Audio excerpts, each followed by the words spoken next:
الرحيم. الحمد لله رب العالمين، والصلاة والسلام على رسوله الأمين محمد وعلى آله وصحبه أجمعين.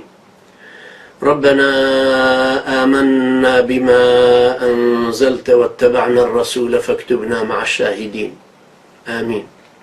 السلام عليكم ورحمة الله وبركاته. لا شش حلقەی ڕابردووە باسم لە جانیچ و خایەتی کرد لە پێناسەی لە پاڵنەرەکانی دروستبوونی لە کاریگەری سلبی لەسەر دیندارێتی تاک لەسەر ریزی کۆمەڵکاری.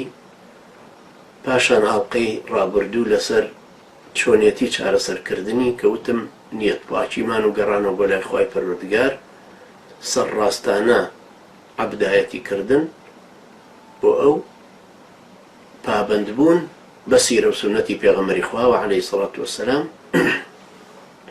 ئەوەش یعنی چاوکردنەوە لە وەرگرتنی دەلیل، لە وەرگرتنی فەرمانی ئەمیرەکان، لە پابەندبوون بە کۆمەڵکاریەکە. پابەندم بە قسەی ئەمیرەکەەوە ئەو لە خۆم بە چاکتر ئەزانم، بە زاناتر، لە خواترستر، بە شارەزاتر، بە واقعناسر، بە ئەزمونتر. بەڵام مخالفەی ئەمریشی ئەەکەم لە مخالفەی شەریعەتی خوای گەورەیە. ئەوەی کە بۆم ڕوو نەبێتەوە، ئەوەی بۆم ڕوون نەبێتەوە من مەسئولیەتی لەسەر شانی من نابێ، مادام هەوڵم داوە و نەمزانی. ئەنجا وتمان لە چارەسەرەکان خۆ کۆنتڕۆڵکردنە، جڵەوی نەفسی خۆت بگری.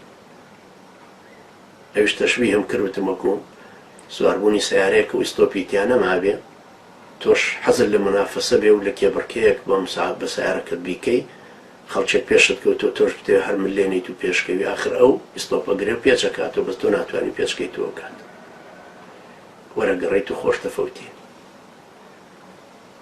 لە 100% ئەمەش وایە. ئەم جانیچۆ خایەتیەژە هەر یەکێک لەو نەخۆشیە دیندارانە، هەر یەکێک لەو نەخۆشیە دینداریانە ئەگەر چارەسەرت نەکرد هەر وایە. هەروەکو هەموو نەخۆشیەکی جەستە، نەخۆشیەکی جەستە ئەگەر تۆ سینت نەخۆش و چارەسەرت نەکرد تووشی ڕەبووبی. خوێنت لێ دێ ئەگەر چارەسەرت نەکرد تووشی نەزیفە بی.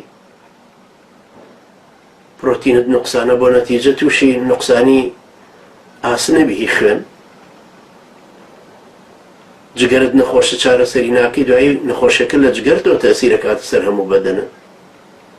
ئەنجا نەخۆشیە گەورەکان و نەخۆشە بچووکەکان و فەرقیان نییە، چونکە هەموویان ساغێتی جەستە دەفەوتێنن. ئەم نەخۆشیانەی دیندارێتیش ساغێتی دیندارێتیەکەت واتە عوبودیەتت بۆ خوای گەورە، شیاوێتیت بۆ ئیستیخلاف ئەفەوتێنن. کە ئەوە پێویستە خۆمان کۆنتڕۆڵکەین بۆ ئەوی جانی چۆ خایەتیەکەمان لێ نەبێ بە سیما و سیفەت. هەموو جارە ئەمە تیکرارەکەمەوە بۆ بیرخستنەوەی خۆشم و ئێوەش. ئەکەوینە ئەم گوناحانەوە، ئەکەوینە ئەم نەخۆشیانەوە تووشمانە بن، بەڵام نەهێڵین لێمان ببێ بە سیما و سیفەت. سیما و سیفەت یعنی نەخۆشیەکی مزمن، ئیتر چارەسەری نابێ، معەوەقە بی پێی، کە معەوەقیش بووی وا نەزانی وەکو زەلامێکی ساغەتوانی ڕەفتارکە.